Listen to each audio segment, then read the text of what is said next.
রাজনৈতিক দলগুলো ছাড়া যদি সংস্কার সম্ভব না হয় তাহলে কেন 53 বছরে কোনো সংস্কার সম্ভব হয়নি এমন প্রশ্ন তুলেছেন পরিবেশ ও বন উপদেষ্টা সৈয়দা রিজওয়ানা হাসান।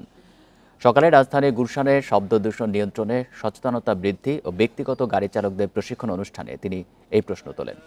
এ সময় উপদেষ্টা রিজওয়ানা জানান, রাষ্ট্র সংস্কার শেষে নির্বাচনী রোডম্যাপ ঘোষণা করবেন প্রধান উপদেষ্টা। অনুষ্ঠানে তিনি বলেন, ডিসেম্বরের মধ্যেই শব্দ দূষণ নিয়ন্ত্রণে বিধিমালাকে আইনে রূপান্তর করে গেজেট প্রকাশ করা হবে, আর তাতে ক্ষমতা দেওয়া হবে পুলিশকে। যানবাহনের হর্নের যন্ত্রণায় মানুষ বিকারগ্রস্ত হয়ে যাচ্ছে মন্তব্য করে সৈয়দা রিজওয়ানা হাসান আরও বলেন, শব্দ দূষণের কারণে একটা অস্থির প্রজন্ম তৈরি হচ্ছে। একটা নির্বাচনের দিকে যেতেই হবে এই দেশকে, এবং এটাই হচ্ছে এই অন্তর্বর্তীকালীন সরকারেরও একটা বড় প্রাধান্য। সেরকম ভাবে সংস্কারও তো একটা বড় প্রাধান্য। সংস্কারের কথা তো আমরা বলিনি, জনগণের কাছ থেকেই তো উঠে এসেছে। আমাদেরকে বিচারও করতে হবে, সেটাও তো করতে হবে। সম্পর্কে টানাপোড়েন নিরসনে গুজব বা মিথ্যা তথ্য থেকে বেরিয়ে বাংলাদেশে পরিবর্তিত প্রেক্ষাপট উপলব্ধি করতে হবে ভারতকে, এমন মন্তব্য করে বিশ্লেষকরা বলছেন, ভারতীয় গণমাধ্যম ও রাজনীতিবিদরা যেভাবে মিথ্যা তথ্য ছড়াচ্ছেন তাতে উত্তেজনা আরও বাড়ছে। বিশেষ করে সীমান্তে অস্থিরতার আশঙ্কা করছেন তারা।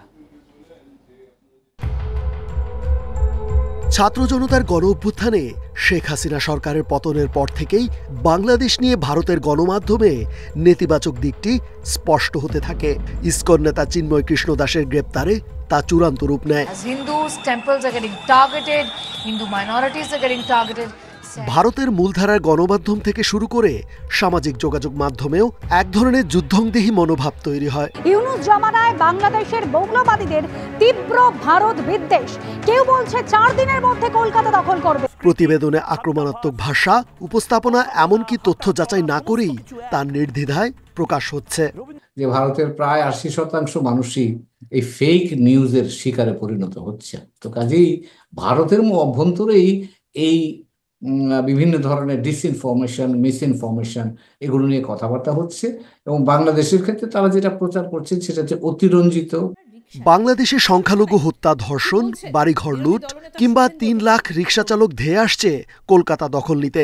আর আমার কাছে খবর আছে, ঢাকা থেকে 3 লক্ষ হাতে টানা রিকশা রওনা দিয়েছে কলকাতা দখল করার জন্য। এ ধরনের গুজব হুটহাটি চাউর হচ্ছে চিন্ময় কৃষ্ণ দাসের গ্রেপ্তারের বিরুদ্ধে ভারতের বিক্ষোভগুলি থেকে।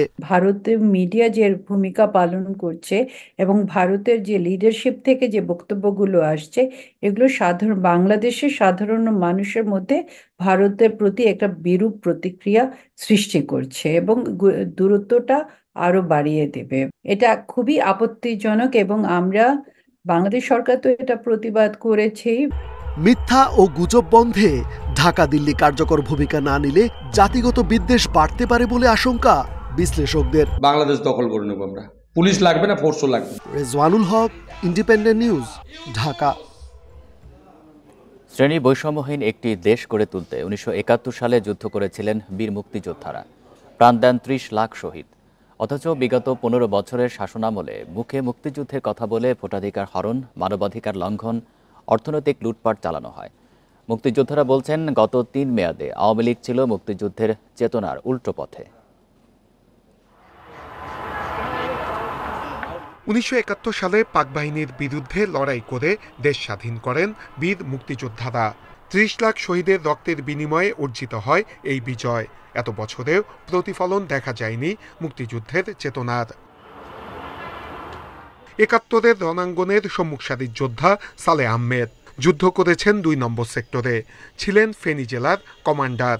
গত 15 বছরে পতিত হাসিনা সরকার মুক্তিযুদ্ধকে কেবল বিক্রি করেছে, চেতনার কথা বলে লুটপাট করে মুক্তিযুদ্ধকে করেছে অপমানিত। তারা কিভাবে মুক্তিযুদ্ধ বানাইয়া টাকা পয়সা কামাবে, মুক্তিযুদ্ধ বিক্রি করে টাকা পয়সা কামাবে, এটা ছিল তাদের লুটপাট। যেভাবে যেই পেরেছে মুক্তিযোদ্ধা, অনেক মুক্তিযোদ্ধা এমপি আছে যারা মুক্তিযুদ্ধ চেহারা দেখে নেই। মুক্তিযোদ্ধারা বলছেন, মুক্তিযুদ্ধের ইতিহাসকে বিকৃত করে এককেন্দ্রীকরণ করা হয়েছে। ইতিহাসে যার যা প্রাপ্য সম্মান তার কিছুই দেয়নি আওয়ামী লীগ। এটা তো আমি মনে করি মুক্তিযুদ্ধের চেতনাকে বাণিজ্য হিসেবে নিয়ে গেছে। মুক্তিযুদ্ধ বানাইয়া আমাদেরকে মান সম্মান ডুবিয়ে ফেলছে, সব কিছু। আর টাকা রোজগার করছে, কোটি কোটি টাকা। তরুণ প্রজন্ম বলছে শ্রেণী বৈষম্যহীন সমাজ গড়ে তোলাই ছিল মুক্তিযুদ্ধের চেতনা, অথচ বিগত 15 বছরে এই বৈষম্য কেবল বেড়েছে। কোনো অপশক্তি যদি সেটাকে ব্যবহার করার চেষ্টা করে, সেগুলোর পিছনে আমরা সেগুলোর জন্য রুখে দাঁড়াবো। আমি কখনো ভোট দিতে পারিনি, ইভেন আমি আমার এলাকার একটা ছোট্ট নির্বাচন, ইউপি সদস্য নির্বাচন, সেখানে যে শুনি যে আমার ভোট হয়ে গেছে। মুক্তিযুদ্ধের চেতনাকে ধারণ করেই 24-এর গণ অভ্যুত্থান হয়েছে। এই চেতনাকে ধারণ করেই এগিয়ে যাবে দেশ। যুদ্ধের চেতনার একটা তো প্রতিফলন কখন হয়, সে একটা দেশ গঠনে কখন ভূমিকা রাখে? একটা ভোটের মাধ্যমে, তাই তো? একটা ভোটের মূল্য এই ছাত্র সমাজ বোঝে। তো এই যে ভোটাধিকার হরণ, এটা কিন্তু মামুলি না, এবং এটা একটা নিতান্ত প্রহসন ছিল গত 15 বছরে। মুক্তিযুদ্ধের সঠিক ইতিহাস পাঠ্য বইয়ে যুক্ত করা হোক, দেশ থেকে বন্ধ হোক সব ধরনের অপতৎপরতা। ধর্ম বর্ণ নির্বিশেষে সবার জন্য এই দেশ নিরাপদ হবে, এমনটাই চাওয়া মুক্তিযোদ্ধাদের। নূরে আলম, ইন্ডিপেন্ডেন্ট নিউজ, ঢাকা। যুদ্ধ বিধ্বস্ত লেবানন থেকে দেশে ফিরলেন আরও 85 বাংলাদেশি। ইথিওপিয়ার একটি ফ্লাইটে সরকারি খরচে সকাল 7:30টায় শাহজালাল বিমানবন্দরে আসেন তারা। এ নিয়ে লেবানন থেকে 16 ফ্লাইটে দেশে ফিরলেন 1048 জন। পররাষ্ট্র মন্ত্রণালয়, প্রবাসী কল্যাণ ও বৈদেশিক কর্মসংস্থান মন্ত্রণালয়, বৈরুতে বাংলাদেশ মিশন ও আন্তর্জাতিক অভিবাসন সংস্থা IOM এর সহায়তায় আটকে পড়া বাংলাদেশিদের ফিরিয়ে আনা হচ্ছে। এর আগে লেবাননের সাম্প্রতিক যুদ্ধাবস্থায় প্রবাসীরা দেশে ফিরতে চাইলে তাদের সরকারিভাবে ফিরিয়ে আনার উদ্যোগ নেওয়া হয়।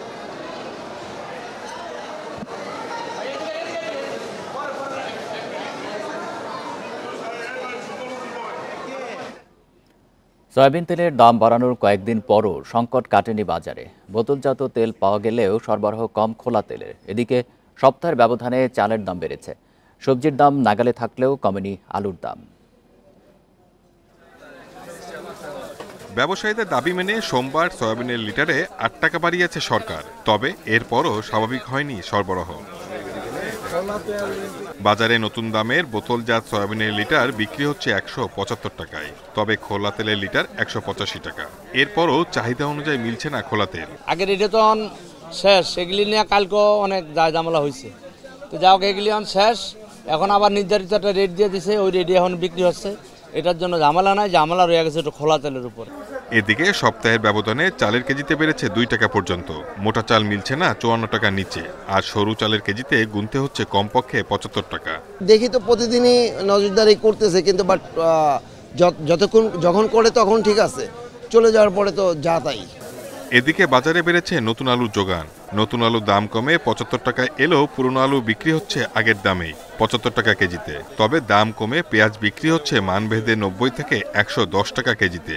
চলতে আছে কম, এখন আসতে আছে কম। পুরানো আলুর সরবরাহ অনেক কম, নতুন আলুর সরবরাহ বেশি, এর জন্য নতুন আলু আর পুরানো আলু সেম। ভরা মৌসুম চলায় নাগালে আছে সবজির দাম। শিমের কেজি মিলছে 40 টাকাতে, মূলার কেজি 20 টাকা, আর বেগুনের কেজিতে গুনতে হচ্ছে 50 টাকা। Shahid Ahmed, independent news, Dhaka. ঢাকার বাইরেও সয়াবিন তেলের বাজারে সংকট কমেনি। দাম বাড়ানোর কয়েকদিন পার হলেও বোতলজাত সয়াবিন তেল পাওয়া যাচ্ছে না। সরকার নির্ধারিত দামের চেয়ে বেশি মূল্যে বিক্রি হচ্ছে সয়াবিন তেল। রংপুরে খোলা সয়াবিন তেল ও পাম তেলের দাম খুচরা পর্যায়ে লিটার প্রতি 5 থেকে 6 টাকা বেশিতে বিক্রি হচ্ছে। বরিশালের বাজারে এখনও বোতলজাত সয়াবিনের সংকট কাটেনি, ফলে ক্রেতাদের নির্ভর করতে হচ্ছে খুচরা সয়াবিন তেলের ওপর। তবে নতুন আলুর দাম কমে বিক্রি হচ্ছে 70 টাকা কেজিতে। চট্টগ্রামে গত সপ্তাহের তুলনায় অনেকটাই কমেছে সবজির দাম। ডিমের দাম কমলেও বেড়েছে দেশি মুরগির দাম। খুলনা ও সিলেটে সবজির দাম কেজিতে 5 থেকে 10 টাকা পর্যন্ত কমেছে। আদা, রসুন ও পেঁয়াজের দামও কিছুটা কম। দাম নিয়ন্ত্রণে রাখতে নিয়মিত বাজার তদারকির দাবি ক্রেতাদের।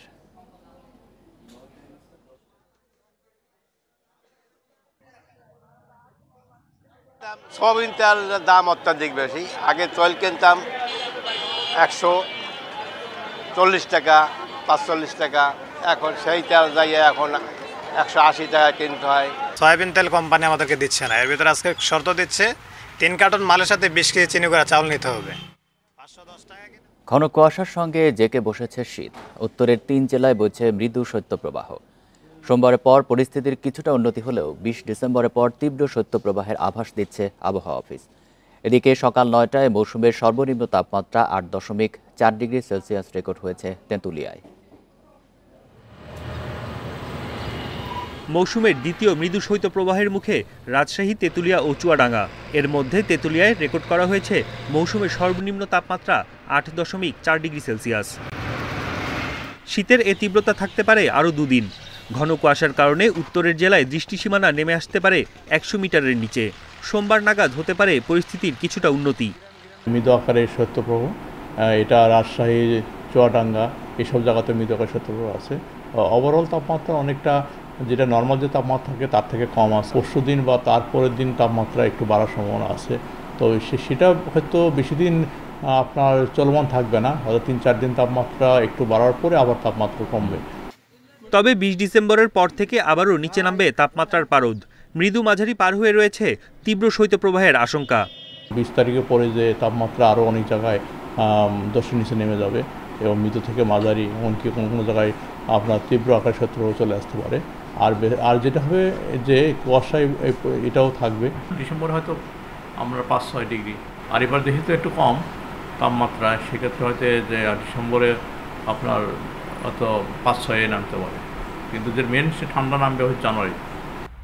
এদিকে শুক্রবার রাজধানীতে সর্বনিম্ন তাপমাত্রা রেকর্ড করা হয় 15 ডিগ্রি সেলসিয়াস। ঢাকার আশপাশের এলাকায় তা ছিল 12 ডিগ্রিতে। বন ইবনে কামাল, ইন্ডিপেন্ডেন্ট নিউজ, ঢাকা। মৃদু শৈত্যপ্রবাহের কবলে উত্তরের জেলা পঞ্চগড়। সকাল 9টায় দেশের সর্বনিম্ন তাপমাত্রা রেকর্ড করা হয়েছে তেঁতুলিয়ায় 8.4 ডিগ্রি সেলসিয়াস। ঘন কুয়াশা ও শীতের তীব্রতায় স্থবির হয়ে পড়েছে জনজীবন। উত্তরাঞ্চল সহ সারা দেশেই বেড়েছে শীতের তীব্রতা। গত কিছুদিন ধরেই উত্তরের জেলা পঞ্চগড়ে কমেছে তাপমাত্রা। শুক্রবার সকাল 9টায় তাপমাত্রা নেমে আসে 8.4 ডিগ্রি সেলসিয়াসে। তাপমাত্রা কমার সঙ্গে ঘন কুয়াশা ভোগান্তি বাড়িয়েছে জনজীবনে। বেলা বাড়ার পর কুয়াশা কেটে গেলেও ঠান্ডা কমছে না খুব একটা। শীতের জন্য ভাড়াভর্তি নাই, ইনকামও নাই, কিভাবে চলা যায়? কাগজপত্র তো ঠিক মতন নাই, এইভাবে সকাল থেকে বেরোচ্ছি। মনে করেন আমরা বিল্ডিং এর কাজ করে বেড়াই আর কি। মেহেরপুরে তাপমাত্রা নেমেছে 9.8 ডিগ্রি সেলসিয়াসে। দিনভর কুয়াশা ভাব দেখা যাচ্ছে প্রকৃতিতে। শীতের তীব্রতা উপেক্ষা করে কাজে বের হতে হচ্ছে খেটে খাওয়া মানুষকে। আজকে অনেক ঠান্ডা পড়ছে, হাত পা ঝিনঝিন করছে, ঘরে বসে দিন যাবেন, আমাদের কাজ করি খাইতে হবে। কাজ করতে হয়েছে, হাত পা টাটি যাইছে, কিন্তু পরিবার পরিজনের জন্য কাজ করতে হয়েছে গরিব মানুষ। নওগাঁয় জনজীবনে শীতের তীব্রতা বাড়ার প্রভাব স্পষ্ট হচ্ছে। ঠান্ডা বাতাস কষ্ট বাড়িয়েছে মানুষের। নিম্ন আয়ের মানুষের দুর্ভোগ কমাতে জেলা প্রশাসন থেকে নেওয়া হয়েছে শীতবস্ত্র বিতরণের উদ্যোগ। জেলা পরিষদের সহায়তা নিয়ে আমরা কিছু শীতবস্ত্র স্থানীয়ভাবে ক্রয় করেছি। সেগুলো আমরা অবস্থা বেশি দুস্থ যারা মানুষ তাদের ক্রয় ক্ষমতা সীমিত, তাদের মধ্যে আমরা অতি দ্রুততম সময়ের মধ্যে এগুলো বিতরণের চেষ্টা করছি। নাটোরে মানুষের পাশাপাশি শীতে জড়সড় প্রাণীকুল। মুরগির খামারগুলোতে দেখা দিয়েছে রোগের প্রকোপ। খামারে ঠান্ডার জন্য চরম মুরগির ক্ষতি হচ্ছে এবং মুরগির বিভিন্ন রোগ হচ্ছে। তা কাজ করে ভালো তৃপ্তি পাচ্ছে না, ঠান্ডা হাত পা শিশির করছে। ঘন কুয়াশায় ব্যাহত হচ্ছে দৌলতিয়া পাটুরিয়া নৌরুটে ফেরি চলাচল। দৃষ্টিসীমা কমে আসায় মাঝে মধ্যে বন্ধ রাখা হচ্ছে লক্ষ্মীপুর ভোলা নৌরুটের ferry. Sadequr Rahman Siddiqui, independent news. চাঁপাইনবাবগঞ্জের আমনুরা রেল জংশন স্টেশনে যাত্রী ছাউনি নেই 1.5 দশক ধরে। নেই বিশুদ্ধ পানি ও টয়লেটের ব্যবস্থা। স্টেশন মাস্টার জানান, সব প্রক্রিয়া শেষে শিগগিরই নির্মাণ হবে ছাউনি। চাঁপাইনবাবগঞ্জের আমনুরা রেল জংশন স্টেশন 1.5 দশক আগে পরিত্যক্ত ঘোষণা করা হয় স্টেশনের যাত্রী ছাউনিটি, কিন্তু এরপর আর নতুন করে নির্মাণ হয়নি কোনো যাত্রী ছাউনি। যাত্রীরা বলছেন, স্টেশনে কোনো ছাউনি না থাকায় খোলা জায়গায় ট্রেনের জন্য অপেক্ষা করতে হয় তাদের। এমন অবস্থায় প্রতিদিন দুর্ভোগে পড়ছেন 10টি ট্রেনের যাত্রীরা। এলাকা থেকে লোকজন আছে এখানে ট্রেন ধরার জন্য, তো এসে এখানে অনেকে ভোগান্তিতে পড়ে যাত্রী ছাউনি না থাকার কারণে। আমনুরা জংশনে এখন পর্যন্ত ছাউনি হয়নি। এখান থেকে 16 কিলোমিটার চাঁপাইনবাবগঞ্জ, সেটা তো ছাউনি হয়ে গেছে। যাত্রী ছাউনির পাশাপাশি নেই বিশুদ্ধ পানি ও টয়লেটের ব্যবস্থা। আশ্বাস দিয়েছিল যে ছাউনি করে দিবে, টয়লেট করে দিবে, পানির ব্যবস্থা করে দিবে, বাট এটা এখন পর্যন্ত 10-15 বছর ধরে একইভাবে শুনতে যাচ্ছি, কিন্তু কখনোই এখন অবধি কার্যক্রম হয়নি। স্টেশন মাস্টার জানান, এ বিষয়ে কয়েকবার ঊর্ধ্বতন কর্তৃপক্ষকে জানানো হয়েছে। সব প্রক্রিয়া শেষে দ্রুতই ছাউনি নির্মাণের আশা তার। যাত্রীদের ওঠানামার ক্ষেত্রে সবচাইতে বেশি দরকার পড়ে, দেখা যাচ্ছে বৃষ্টি হলে অনেক সময় যাত্রীরা মানে দৌড়ায় উঠতে হয়, ভিজে যায়। ঊর্ধ্বতন কর্মকর্তাকে বারবার জানানো আছে এবং তারা ইতিপূর্বে বেশ কয়েকবার এটার মাপযোগ নিয়ে গেছে, প্রক্রিয়াধীন অবস্থায় আছে। প্রতিদিন এই স্টেশন থেকে বিভিন্ন রুটে যাতায়াত করেন কয়েক হাজার যাত্রী। Independent news. আওয়ামী লীগ সরকারের সাবেক মন্ত্রী ডাক্তার দীপু মনি ও সাবেক চেয়ারম্যান সেলিম খানের বিরুদ্ধে চাঁদপুর বিজ্ঞান ও প্রযুক্তি বিশ্ববিদ্যালয়ের ভূমি অধিগ্রহণের নামে ৬২ একর জমি দখলের অভিযোগ উঠেছে। স্থানীয়দের অভিযোগ, ক্ষমতার অপব্যবহার করে এসব জমি দখল নেয় তারা। যদিও ভূমি মন্ত্রণালয় প্রকল্পটি বাতিল করলেও প্রকাশ্যে আসেনি প্রজ্ঞাপন। ২০২০ সালে চাঁদপুর বিজ্ঞান ও প্রযুক্তি বিশ্ববিদ্যালয়ের স্থায়ী ক্যাম্পাসের বিল পাশ হয়।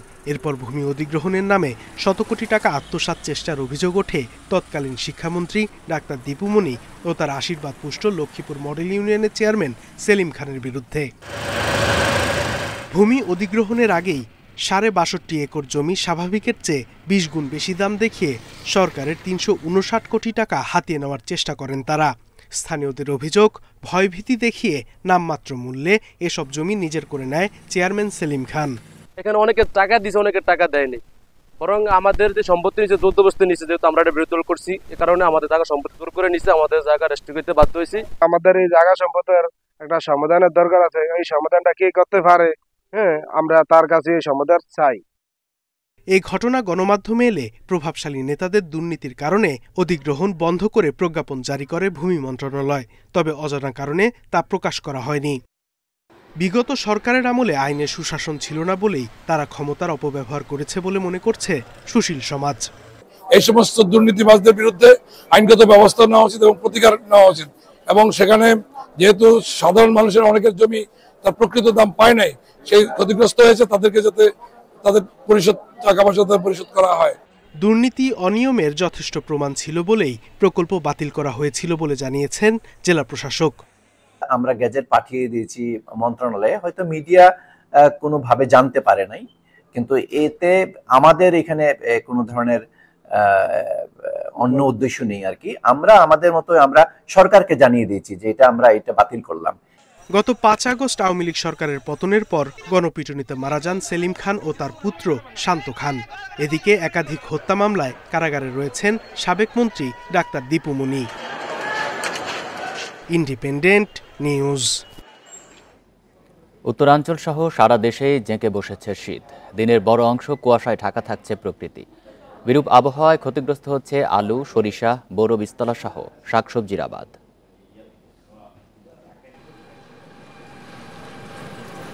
দিনের অনেকটা বেলা ঘন কুয়াশায় ঢাকা থাকছে উত্তরের জেলা রংপুর।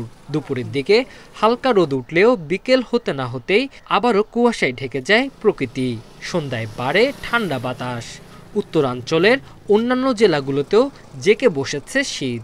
কুয়াশার কারণে আমরা বাড়াইতে পারতেছি না, ভাড়া মারতে পারতেছে না, আমাদের খুব সমস্যা হতেছে। বা যাদের সচ্ছল অবস্থা তারা যদি এই সময় গরিব মানুষকে কম্বল বিতরণ করে বা তাদেরকে শীতবস্ত্র সাহায্য করে, তাহলে গরিব মানুষদের বেশ উপকার হতো। গত বছরের তুলনায় এবার শীত বেশি পড়ার আশঙ্কা দেখছেন আবহাওয়াবিদরা। ডিসেম্বরের শেষ ভাগ থেকে জানুয়ারির মাঝামাঝি পর্যন্ত বয়ে যেতে পারে বেশ কয়েকটি শৈত্যপ্রবাহ। এই রিজনটাতে অর্থাৎ উত্তরবঙ্গের কোথায় কোথাও দেখবেন সন্ধ্যার পর থেকে মোটামুটি শুরু করে ভোর রাত পর্যন্ত, সকাল পর্যন্ত কোথায় কোথায় মাঝারি, কোথায় কোথায় ঘন ধরনের কুয়াশা পরিলক্ষিত হচ্ছে এবং এটা জানুয়ারি মাস পর্যন্ত কন্টিনিউ করবে। শেরপুরে বন্যায় ক্ষতিগ্রস্তদের অনেককে এখনো থাকতে হচ্ছে ঝুপড়ি ঘরে। শীতের প্রকোপ বাড়ার সঙ্গে বাড়ছে তাদের কষ্ট। এতদিন তো গরম দিন ছিল, অনেক কষ্ট করে এমনি ঘর বাড়ি ছাড়াই থাকলাম, তো শীতের দিন আইতাছে, সবাই ঠান্ডা জ্বর ধরছে। নওগাঁয় শীতের তীব্রতা বাড়ার প্রভাব পড়েছে কৃষিতে। ঘন কুয়াশার কারণে আলু, সরিষা, বোরো বীজতলা সহ বিভিন্ন শাকসবজির আবাদ ক্ষতিগ্রস্ত হচ্ছে। আগাম ছত্রাকনাশক স্প্রে এবং বোরো চারাতে পলিথিন দিয়ে ঢেকে দেওয়া এবং সকালে পানি দিয়ে বিকেল বেলা বের করে দেওয়ার পরামর্শগুলো আমরা দিচ্ছি। শীত বাড়তে থাকায় ভোগান্তিতে পড়েছেন খেটে খাওয়া মানুষ। সকাল সকাল ঘর থেকে বের হওয়া ও কাজ পাওয়ার কষ্ট হয়ে গেছে অনেকের জন্য। Tanzil Hasnat, independent news. বন্যার কারণে ক্ষতিগ্রস্ত হলেও আমনের বাম্পার ফলনে চট্টগ্রামে হাসি ফুটেছে কৃষকের মুখে। কৃষি বিভাগ জানিয়েছে, পানিতে ক্ষেত নষ্ট হওয়ায় এবছর প্রায় 6,500 হেক্টর জমিতে আমন ধান রোপণ করা যায়নি। এরপরও উপসি বীজ চাষে সফলতা পেয়েছে কৃষকেরা। এদিকে খরচ তুলতে সরকারি ধানের দাম বাড়ানোর দাবি কৃষকদের। যতদূর চোখ যায় পাকা ধানের সোনালী আভা, হেমন্তের বাতাসে ভাসছে সেই ধানের সুঘ্রাণ। মাঠ জুড়ে ব্যস্ত কৃষকের মুখে সুখের হাসি, এ যেন এক উৎসবের জনপদ। এবার মৌসুমের শুরুতে বন্যায় চট্টগ্রামের 16 উপজেলার সবখানেই কম বেশি ক্ষতি হয়েছে আমনের। সবচেয়ে বেশি ক্ষতির মুখে পড়েছে উত্তর চট্টগ্রামের ফটিকছড়ি, মিরসরাই, হাটাজারি এবং দক্ষিণের সাতকানিয়া ও লোহাগাড়া উপজেলা। জেলায় চলতি মৌসুমে 1,80,000 হেক্টর জমিতে আমন চাষের লক্ষ্যমাত্রা থাকলেও বন্যার কারণে ধান রোপণ করা গেছে প্রায় 1,73,500 হেক্টরে। কিন্তু বাম্পার ফলনে কৃষকেরা ভুলেছে বন্যার ক্ষত। এত ধান হয়েছে এবার পানির অভাবে, বৃষ্টির অভাবে নেই। ধান যেটা লাগাইছে 49, ওইটা তো ফলন ভালো দেখা যাচ্ছে। একটা আছে 51 ধান, 51, ওইটাও মোটামুটি। এবছর চট্টগ্রামে আমন থেকে চাল উৎপাদনের লক্ষ্যমাত্রা নির্ধারণ করা হয়েছে 5,10,272 মেট্রিক টন। চাষাবাদ কমে যাওয়ায় এই লক্ষ্য অর্জন চ্যালেঞ্জের মুখে পড়েছে। ইতোমধ্যে মাঠ থেকে প্রায় 60 ভাগ ধান কাটা হয়েছে। ডিসেম্বরের শেষ নাগাদ পুরো ফসল ঘরে উঠলে পরিস্থিতি বোঝা যাবে বলে জানিয়েছে কৃষি বিভাগ। মাঠে ফসলের অবস্থা খুবই ভালো। তো আমরা আশাবাদী যে আমাদের যে বন্যায় যে অতিরিক্ত ক্ষয়ক্ষতিটা হয়েছে চট্টগ্রামের মেনলি 3টে উপজেলা সহ সীতাকুণ্ড, মিরসরাই এবং ফটিকছড়ি সহ অন্যান্য টোটাল 15টা উপজেলায় কম বেশি ক্ষতিগ্রস্ত হয়েছে। তো এটা আমরা আশা করি ক্ষতিটা কাটিয়ে উঠতে পারবো।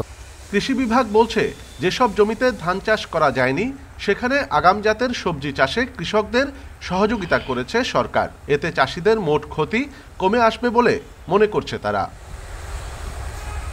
অনুপম শীল, ইন্ডিপেন্ডেন্ট নিউজ, চট্টগ্রাম। এই ছিল এখনকার সংবাদে। ধন্যবাদ সবাইকে।